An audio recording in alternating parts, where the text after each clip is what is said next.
Hello, everyone. Beau with Donaram here, and right now you're probably seeing a lot in the news about nurses and what nurses go through and what a nurse does. Obviously, we're going through a time when nurses are very much needed, and if you're interested in learning more about nursing, achieving a higher education there, insight into what a life is like as a nurse, then we strongly suggest you check out Ashley Luann K on YouTube. You can find a link to her channel at rallynetwork.net or by searching Ashley Luann K on YouTube.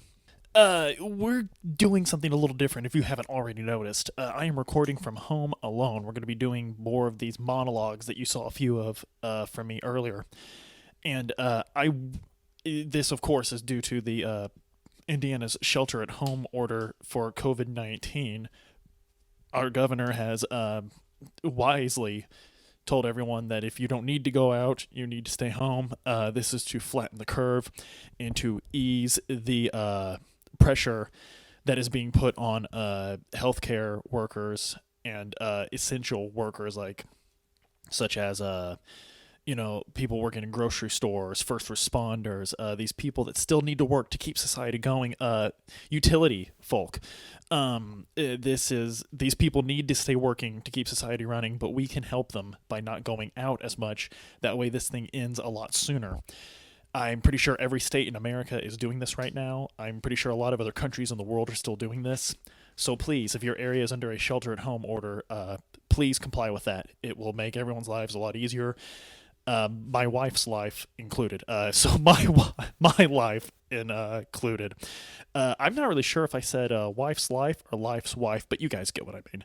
Anyway, something that's been on my mind through this as we go through this is something that a lot of us non-essentials who are just sitting without work. I'm actually without work. The place where I work has closed its doors until at least May the 4th, which is a Monday, and that's 3 weeks from when I'm recording now.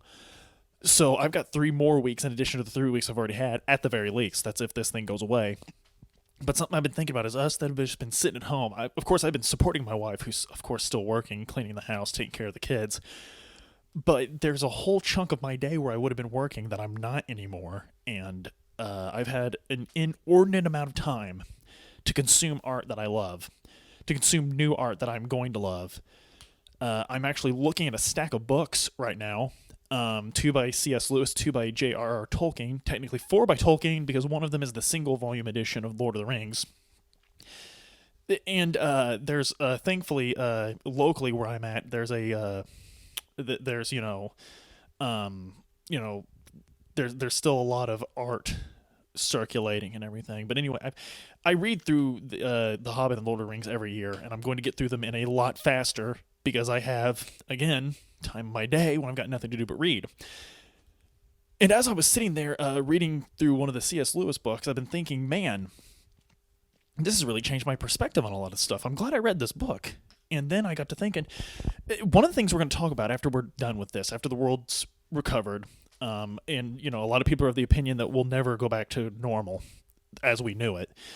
And there's that. But once we're over the grief and once we're over the fallout of this literal crisis, this literal global crisis, this pandemic, a lot of us are going to look back and remember what we did in quarantine. And I think one of the things we're going to discuss is the art we chose to consume in quarantine and how it changed us. And Friday, just 2 days ago from the time of this recording, a new game was released on the Sony PlayStation 4, the Final Fantasy VII Remake. And I know everyone right now that's listening is like, oh man, is he just going to do these and only these? Is this going to be a Final Fantasy VII monologue series? And is that what that's going to be? And folks, let me be straight with you. It is for now. That's absolutely what it's going to be for now. That's what we're going to do for now because this is, for those of us that love Final Fantasy VII, one of my favorite games of all time. I almost play it annually. Sometimes my Tolkien read-through gets in the way of that, but and I'm always going to choose Tolkien, I'll admit that. But I play this game almost annually. I love it. I have it memorized. I know where every piece of materia is. I know where every item is. I know where every chest containing a potion is in that game. I love it. I absolutely adore it. So I was super excited for this game to come out because Tetsuya Nomura, the man who did the character design in the original game and directed every single Kingdom Hearts game, directed the movie Advent Children. He was put in charge of it. And I couldn't have been more excited. I really couldn't have. I could not wait to see what he changed, because he said he would change. When I heard that the game would take place in only Midgar, and now I'm hearing reports, I'm not done with it yet, I'm nowhere near, but I'm hearing reports of people that are 30 hours in and still not done. Midgar's big now, guys. Even just the little bit I've explored of it, it's huge. And so I'm giving you kind of an overview right now, but as I go through this game and as I do these monologues, I want to touch base with you guys on my first impressions of what I'm seeing in this game. I am extremely passionate about this game. It was thanks to Donoram that I'm even playing it. I want to be clear there. It is thanks to Donoram that I'm even playing this game, so I owe them some content for this. And them being us, I guess, because I am a part of Donoram, even though I'm away from it. Guys, I'm sitting in my son's room because he's up front playing right now, and this is the only private spot in the house, and it's just, I miss recording with the boys. It's just not responsible right now. You're welcome, by the way. So let's get down to it. Playing the Final Fantasy VII Remake has been a treat in several ways, but I think the biggest treat for me right now, at the point I'm at in the game, is just how much more we're seeing these characters. These characters don't feel different than how they were represented in the original game.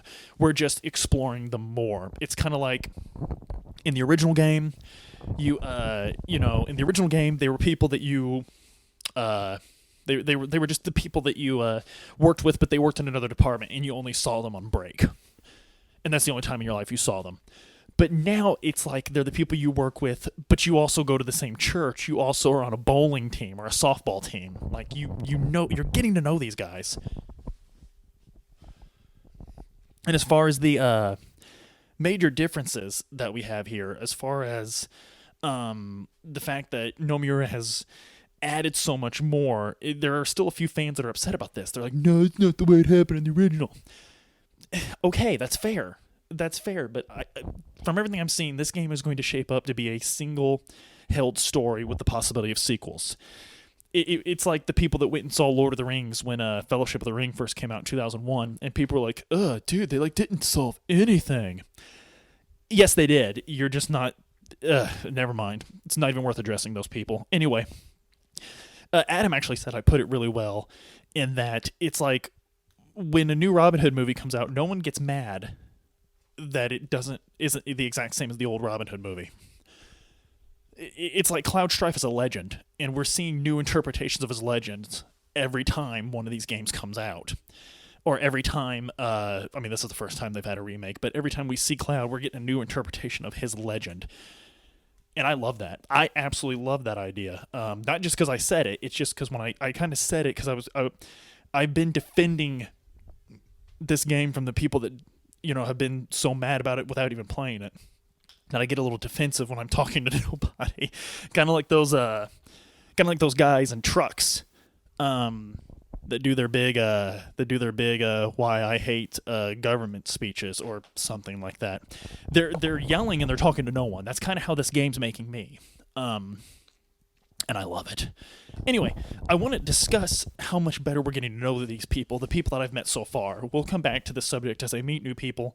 And I think on the next monologue, I think what I want to touch on is the actual battle mechanics of the game, because it's, again, I have said several times, if you're a longtime fan of the show, you've heard this, if a game isn't fun, it's not worth exploring anything else about it.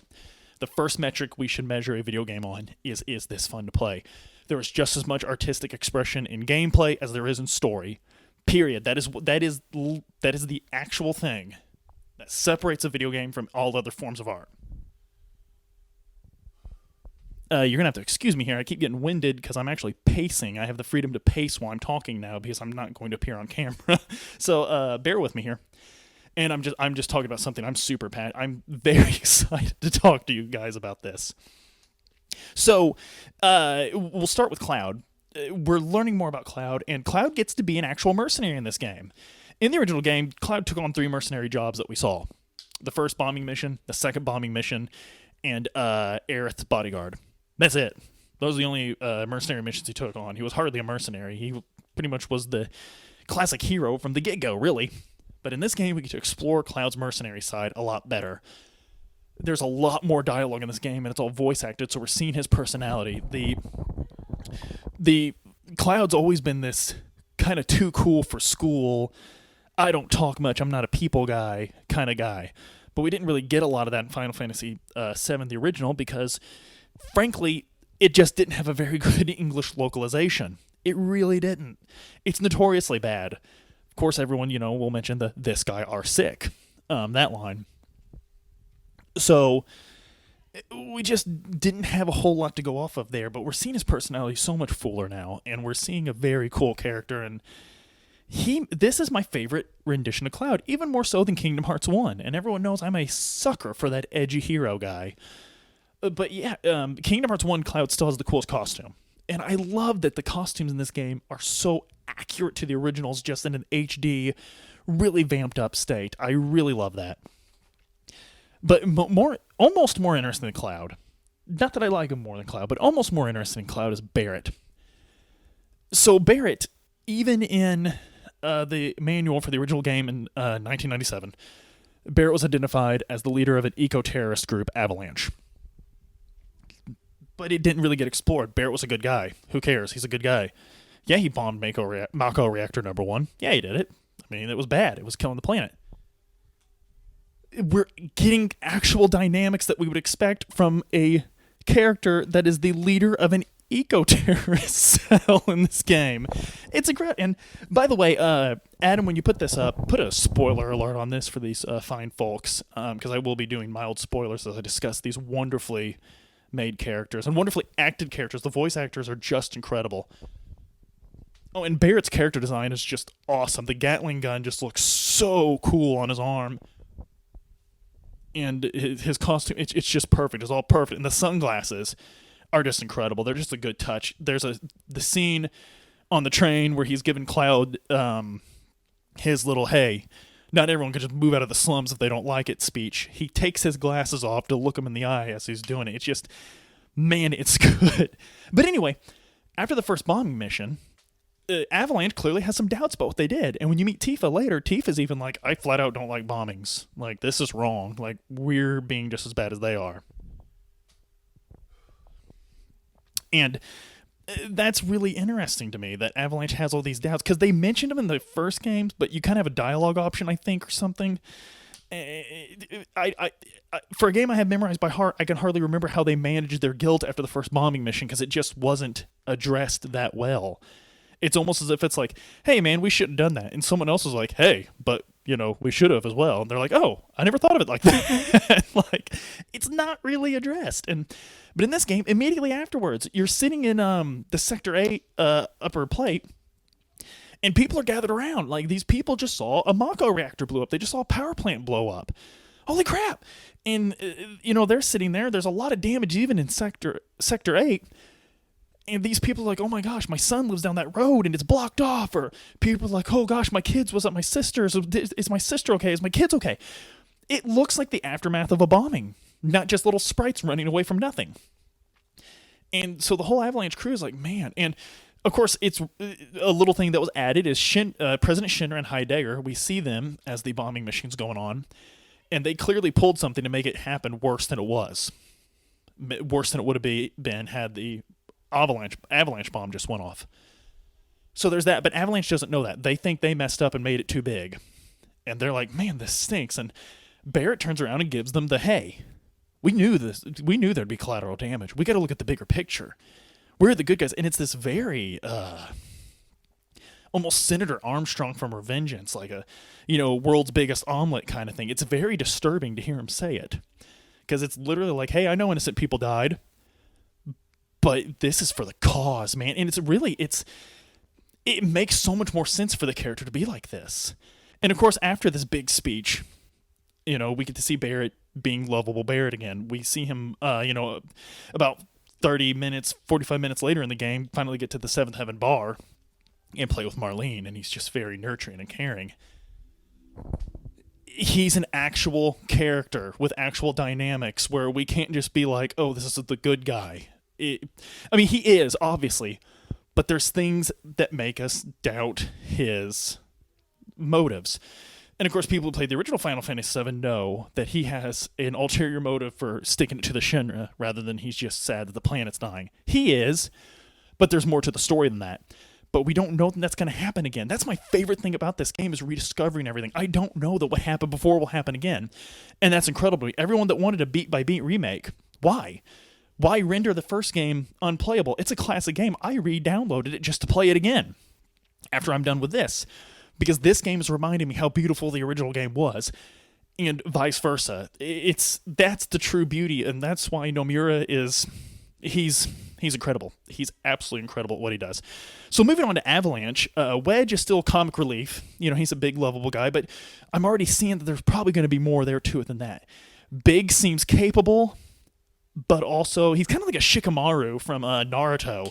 He's capable, but why bother, And Jessie is absolutely playfully flirty. We find out that she was an actress, and on opening night of a big play, her dad got sick in a Mako reactor, and that's why she hates the Shinra. And so we're discovering that, of course I haven't heard Biggs and Wedge's story, and I haven't heard Tifa's story for why she's an Avalanche, but we're getting a whole lot of, it's about the planet, but also, we're really sticking to the Shinra here. That's really cool that each character in Avalanche is really awesome, and that's why I am sick to my stomach worrying that Avalanche is going to suffer the same fate that they did in the first game. I really don't want that to happen. But moving along, we have several new characters. There's I believe I'm pronouncing this right, Roche. He's a motorcycle guy that is just pure Nomura. It's like he plucked this guy straight out of Organization 13 in Kingdom Hearts and just put him in this game. He has this really bad mullet haircut. He's all about his bike. He becomes obsessed with Cloud and wants to face him and test his abilities. Perfect. It's just beautiful. It is 100% pure Nomura anime nonsense, and I'm so glad that it's in this game to counteract the very dark and heavy setting going on.